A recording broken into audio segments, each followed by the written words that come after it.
So, hello everyone, welcome to this lecture. Just a quick cap. In the last lecture, we discussed various problems whose solutions uh, constitute Catalan numbers. So, in this lecture, we will continue our discussion on Catalan numbers and we will derive a closed form formula for the recurrence relation for Catalan numbers. So, we recall from the last lecture that we discussed two problems whose solutions are the Catalan numbers. The first problem was that of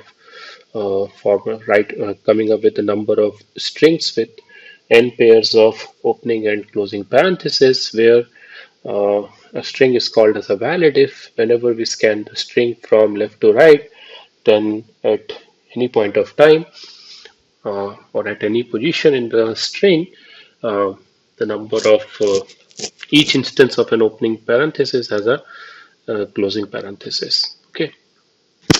Uh, and the second problem that we saw in the last lecture is that of coming up with a number of sequences consisting of n number of ones and n number of minus ones, such that if we scan the string from the first position to the last position, then each partial sum should be greater than equal to 0. Okay, and we saw a bijection between the number of sequences of n ones and n minus ones, where each partial sum is greater than equal to 0, and the number of we saw a bijection between the set of sequences consisting of n ones and n minus ones, where each partial sum is greater than equal to 0, and the set of all strings, all valid strings with n pairs of opening and closing parentheses. So in this lecture, we will consider the set of sequences of n ones and n minus ones, where each partial sum is greater than equal to 0, and we will show that the number of such sequences of length n of length 2n is this quantity, namely 2n choose n over n plus 1. That will show that the closed form formula for the Catalan number is 2n choose n over n plus 1. Okay, so this is the statement which we want to prove. We want to prove that a number of sequences consisting of n ones and n minus ones, where in each sequence the partial sum at any position is greater than equal to 0 is 2n choose n over n plus 1. Okay, so for that, the proof strategy will be the following. We will first find out the cardinality, or the number of sequences consisting of n ones and n minus ones without any restriction, right? So that means let A denote the set of sequences of n ones and n minus ones with no restriction. Then the set A has all the sequences where the partial sums are greater than equal to 0, as well as it has all the sequences where the partial sum at every k may not be greater than equal to 0. Okay, and then we will find out the set P of all all bad sequences, and by bad sequences I mean the sequences consisting of n number of ones and n number of minus ones which violate the restrictions. Okay, and of course then it's easy to see that the required value, or the required number of sequences of n ones and n minus ones where the partial sums are greater than equal to 0 will be the difference of the cardinality of the A set and the B set. So that's a proof strategy. So it's easy to see that the cardinality of the A set is 2n choose n. This is because what is the set A? It is the set of all sequences with n number of ones and n number of minus ones, where we don't put any restriction whatsoever over the partial sums in that sequence, or in the sequences. So any sequence in this set will have n number of ones and n number of minus ones. So it's easy to see that the cardinality of A is nothing but the number of ways in which we can find out n locations out of 2n locations where we can put the ones. Because once we find out the n locations where we can put the 1, the remaining locations are, of course, has to be occupied by minus 1. Okay, So that's why the cardinality of the set A is 2n choose n. Now what we will show is that the cardinality of the set B is 2n choose n plus 1, and if we subtract the cardinality of B from the cardinality of A, then we will get our required answer. Okay, so now for the rest of our discussion, our focus will be to find out the cardinality of the set of bad sequences. Okay, and what is a bad sequence? A sequence is a bad sequence if it consists of n number of ones, n number of minus ones, such that in such sequence there is at least one occurrence of a partial negative sum. Okay, that means that sum, if I parse the string from a1 to a of 2n, at least at some position k, some index k, uh, the values are such that if I take the sum of a1 to ak, then the partial sum is negative. Okay, there might be multiple positions or multiple such indices k in that bad sequence, but at least one such bad index or the index k is there. Okay, so that's the definition of an invalid sequence. So what we will do is we will introduce a very nice method called as the reflection method. Why it is called reflection method will be clear very soon. So we will find the cardinality of the set P using the reflection method. Okay. So for that, let us consider an arbitrary bad sequence, and we know that this bad sequence has n number of ones and n number of minus ones and at least one partial negative sum. Where exactly the partial negative sum is appearing, we don't know, but we know that this is a bad sequence, and I call this bad sequence as S. Right? So let R be the index, or let R be the index at which the first negative partial sum occurs in the sequence S. Okay. So that means if the values in the bad sequences are a1 to a of 2n, then it is at the index R that the first instance of partial negative sum occurs. So that means pictorially you can imagine that uh, if I take the sum S of R, which denotes the summation of the values a1 to a of R, it is negative. Okay, and if I consider all other partial sums up to the r minus 1th positions, namely the partial sum s of 1, the partial sum s of 2, and partial sum s of r minus 1, all of them are greater than equal to 0. This is because of our assumption that the index r is the index where the first negative partial sum is occurring in the bad sequences. Okay.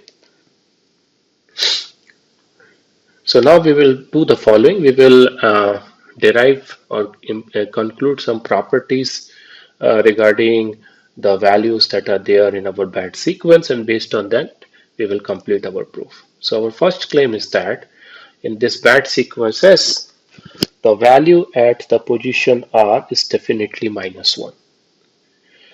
And this is because, as per our assumption, the partial sum, right, namely the summation of the first r minus 1 values is greater than equal to 0. So that means that if a of r, so remember by the way that at the rth position we can have either plus 1 or minus 1.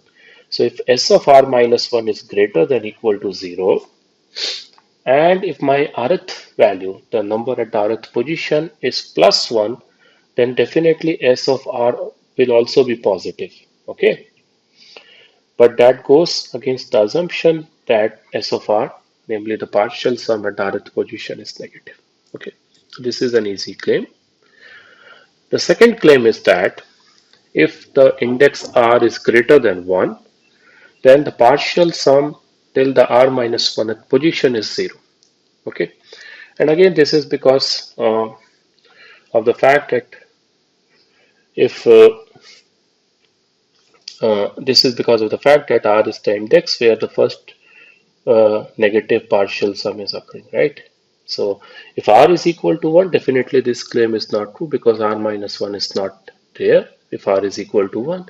But if r is greater than 1, then definitely I know that uh, s of r minus 1 is equal to 0, because if r minus 1 would have been positive, right, say plus 1, plus 2, or plus 3, or plus 4, even if we take the least positive value, namely plus 1, that means the summation of the first r minus 1 value is say plus 1 or greater than plus 1, then even if we are putting minus 1 at the rth position, that positive value added with minus 1 would have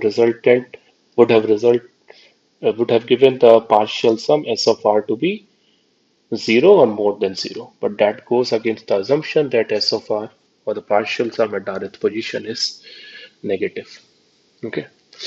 This shows that if r is greater than 1, then r minus 1 is an even quantity. Okay.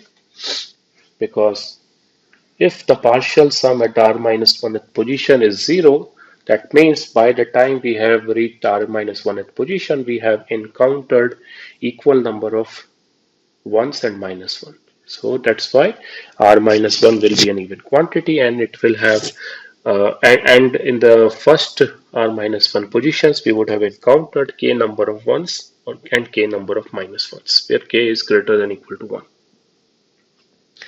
So I have retained the summary of the claims regarding the various values that we have in the batch sequences. Now, what we are going to do is, corresponding to the batch sequences, right? So this is our batch sequences. We will find another sequence S prime, which will have n plus 1 number of ones and n minus 1 number of minus ones. Namely, the number of ones will be um, 2 more than the number of minus ones. Okay. Remember, in the batch sequences we had equal number of zeros and ones. Okay.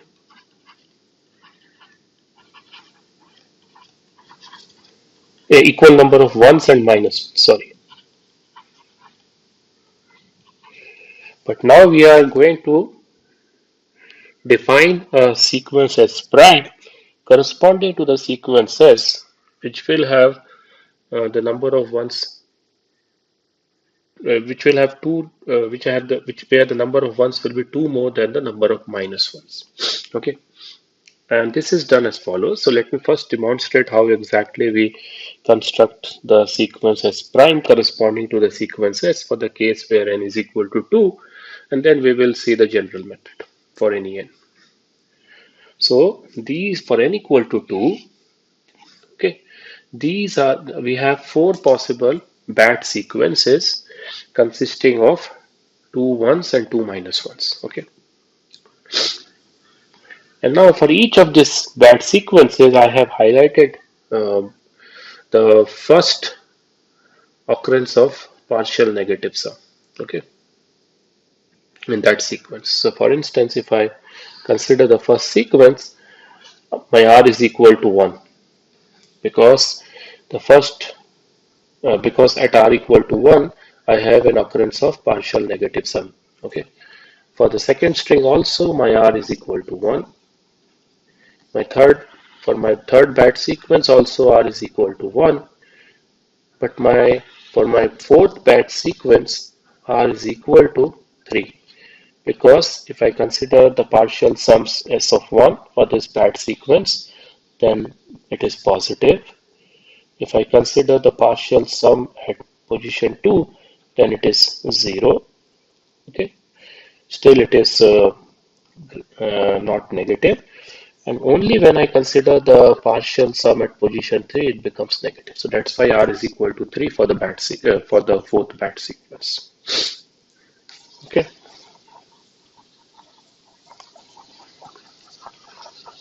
Now the corresponding string S prime for each of these batch sequences S is as follows.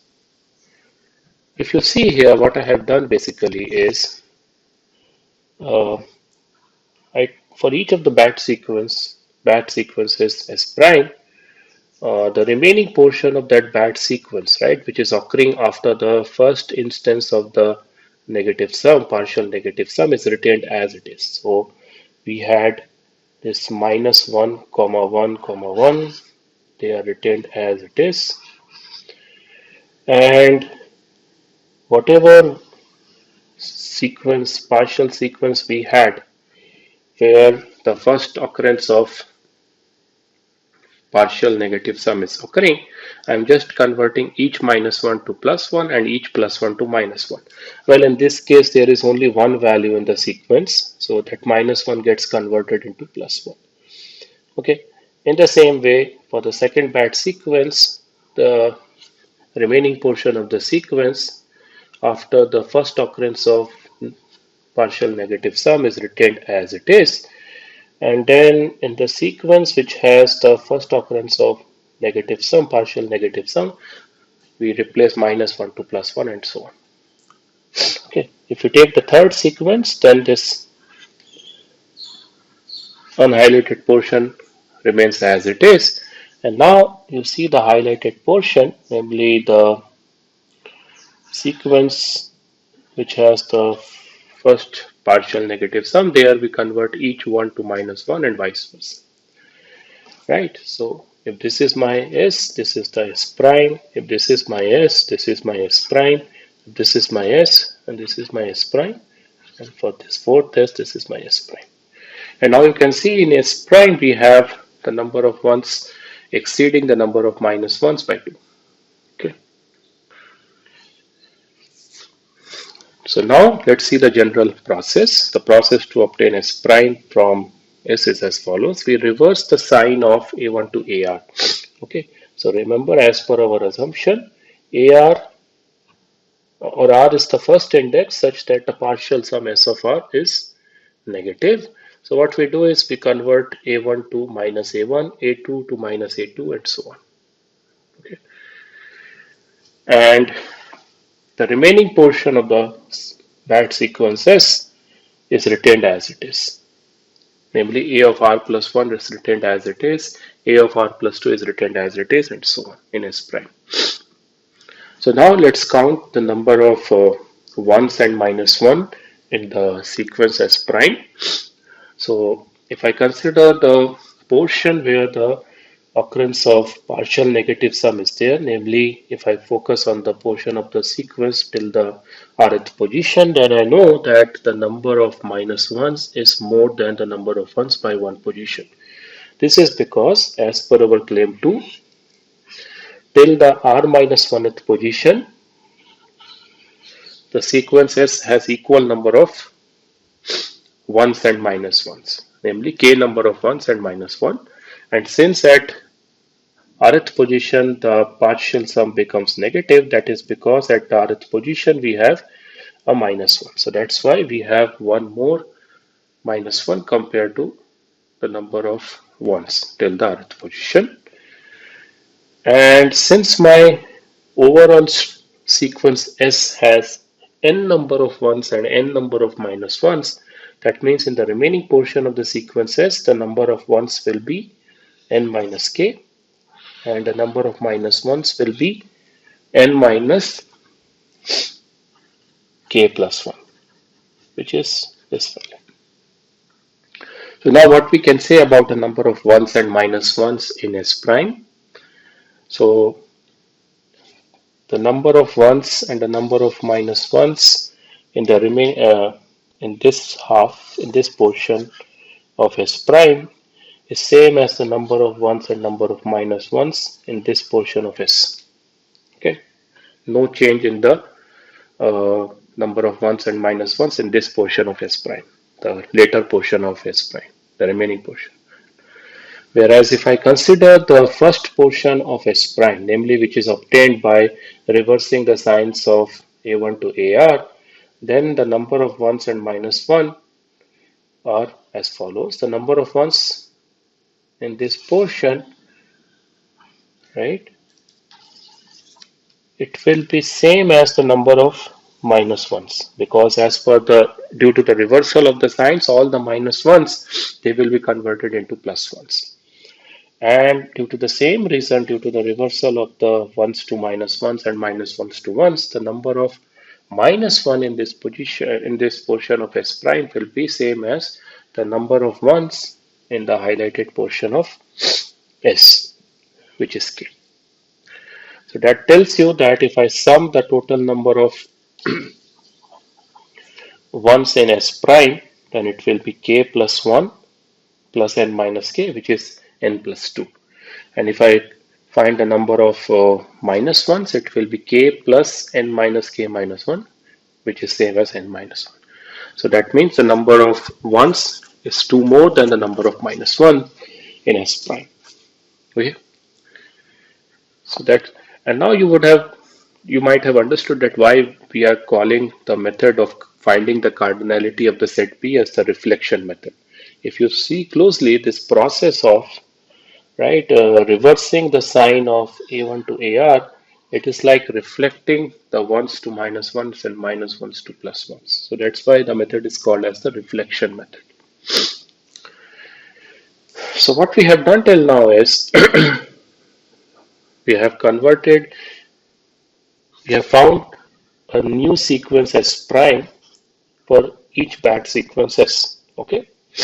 My claim is this process of getting the sequence S prime from the sequence S is an injective process. That means the S primes that are obtained from S are obtained in an injective fashion. That means it can't be the case that there are two bad sequences S prime with equal number of ones and minus ones, and each of which has an occurrence of partial negative sum, such that if we find the corresponding sequences S prime for these two bad sequences, they are same. How do we prove that? It's very simple. So imagine S1 and S2 are two distinct bad sequences. So each of them has equal n number of ones and minus ones, and each of them has an occurrence of negative sum somewhere. So what I am doing here is that I focus on the first index in the sequence S prime S1 and the first index in the sequence S2, where we have an occurrence of partial negative sums. So let for S1, the index R is the first index where we have an occurrence of partial negative sum, and in the same way for sequence S2, let the first partial negative sum occur at the position T. We don't know whether our index R is same as index T or not, right? So there are two possible cases. If the portion of S1 and S2 with respect to the rth index and the tth index, they could be either same or they could be either different. Okay, so let's take the case 1.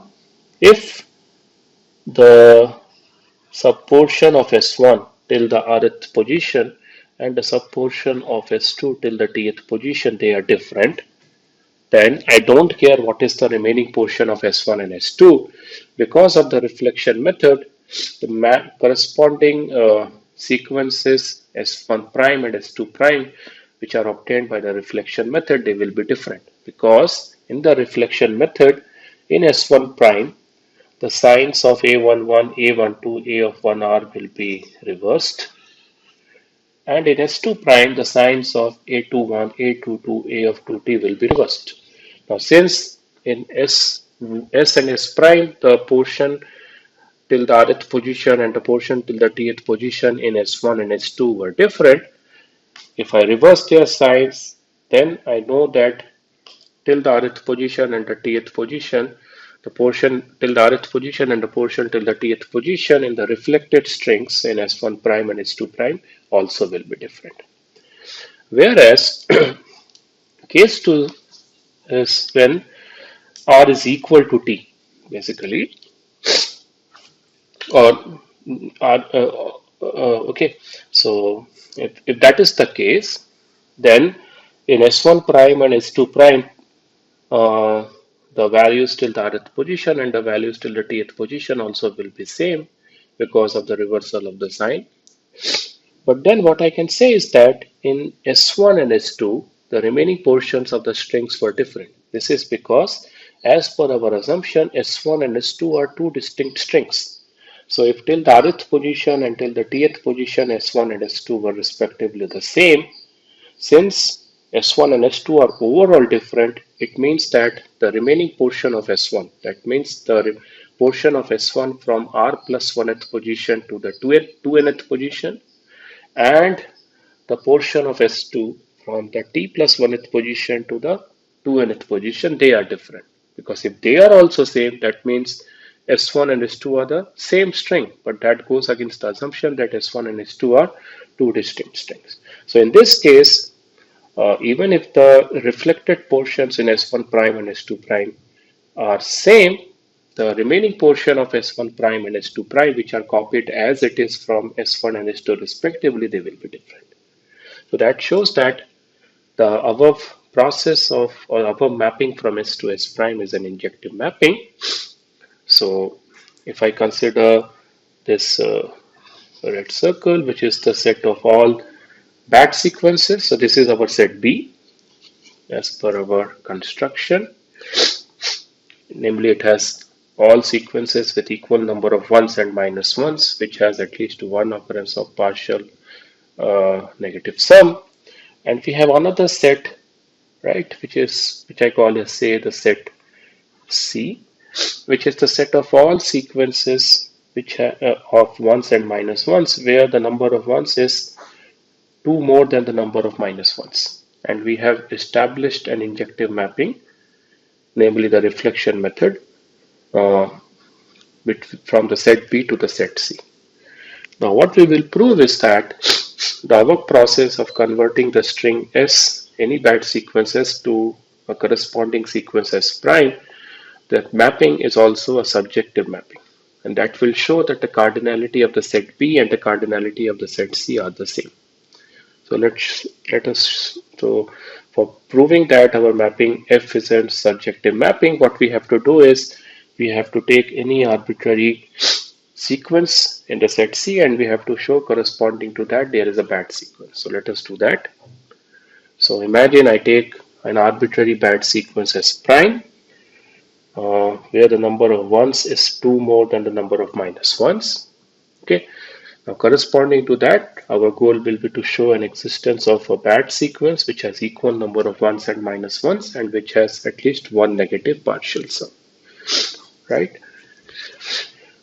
So for that, intuitively what we will do is we will just reverse the process that we followed for getting the string S prime from the string S. Okay. So what we can say about the string S prime is that since it has more number of ones than minus ones, right? It has the number of ones is 2 more than the number of minus ones, right? So definitely it has one positive partial sum, right? Not negative partial sum. So there could be multiple positions in S prime where we have positive partial sum, but let us focus on the first occurrence of positive partial sum in S prime, and suppose it occurs at the rth position. So again, pictorially, you can imagine that if I scan the sequence S prime, then at rth position, if I take the sum of all the values till the rth position, then the sum becomes 1. But till the r minus 1th position, if I take the partial sums, they were either 0 or negative. Okay. Then again, we make similar claims as we did when we converted the sequence S to S prime, right? So we can say that the value at the rth position in S prime will be definitely 1. It can't be minus 1 because your S of R minus 1, namely the partial sum till the R minus 1th position, was either 0 or negative, right? And if at the rth position also we put a minus 1, then we get that at rth position the partial sum is still 0 or negative, but that goes against the assumption that the partial sum at rth position is positive, namely 1. Similarly, we can claim here that if the index r is greater than 1, then the partial sum at r minus 1th position is exactly 0. It can't be negative, Because if it would have been negative, then negative value, then if in that negative sum, if we add a 1, namely if even if we put 1 at rth position, then the partial sum at rth position would have stayed 0 or negative. It can't become 1. Okay, that shows that if r is greater than 1, then till r minus 1th position, we have equal number of ones and minus ones. Say k number of ones and k number of minus ones. So this is these are the summary of whatever we have concluded till now about S prime. Now what we do is we will show a method. We will follow the reflection method, and what we will do is that corresponding to S prime, we will show a bad sequence consisting of equal number of ones and minus ones, and which will have one negative partial sum. I stress in S prime we don't have equal number of ones and minus ones. Okay, but we will convert S prime to another sequence S, which will have equal number of ones and minus ones and at least one negative partial sum. And the idea is just to do the reflection method here, use the reflection method here. We just reverse the sign of the numbers B1 to BR and retain the remaining portion of the sequence S prime as it is. Okay, so B1 gets converted into minus of B1. So if it is plus 1, it becomes minus 1. If it is minus 1, it becomes plus 1. Similarly, B2 becomes minus 2. And like that, B of R becomes minus BR. The remaining portion of S prime is left untouched in S. And then again, we can use similar counting argument to find out the number of ones and minus ones in S. So we know that in S prime, till the rth position, the number of ones is exactly one more than the number of minus ones. This is because the partial sum at rth position is exactly 1 and the partial sum till the r minus 1th position is 0. And since the number of ones overall in S prime is n plus 1, okay, that means the number of ones in the remaining portion will be n plus 1 minus k plus 1, which is same as this n minus k. And the number of minus ones will be, overall we will have n minus 1 number of minus ones in S prime. We already had k of them till the rth position. So in the remaining portion, this will be the number of minus ones. So these statistics regarding the number of ones and minus 1 will be carried over in S as well. And what we can say about the number of ones and minus ones in S, well, they will be opposite, or they will be the number of minus ones will now become the same as the number of ones, because each plus 1 has been converted into minus 1. Whereas the number of minus ones will now become the number of ones, because each minus 1 has been converted into plus 1. So that shows that the number of ones overall will be n minus k plus k, which is n, and the number of minus ones will be k plus 1 plus n minus 1 minus k, which is again n. And it's easy to see that if we take the partial sum till the rth position, it will be negative, because till the rth position in S prime, the sum was positive, and the sign of every plus 1 and minus 1 has been reversed. Because of that, the sum of the partial sum till the rth position in S will now become negative. So we have shown that the mapping is a surjective mapping as well.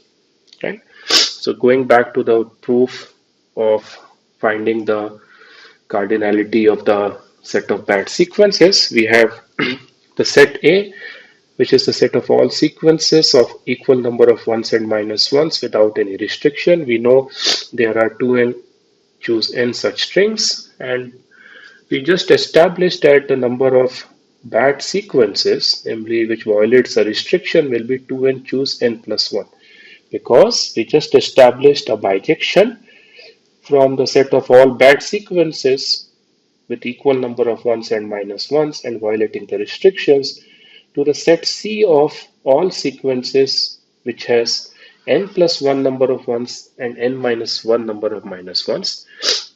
And the cardinality of this set will be 2n choose n plus 1 because it's equivalent to saying that out of 2n positions we have to identify the n plus 1 positions where plus 1s will be there. Automatically the remaining positions will be occupied by minus 1s. Okay, and that shows that the number of actual sequences, the valid sequences which we are interested to find out, is the difference between the cardinality of the A set and B set. And if we find the difference of the cardinality of the A set and B set, we get the result of the nth Catalan number, which is 2n choose n over n plus 1.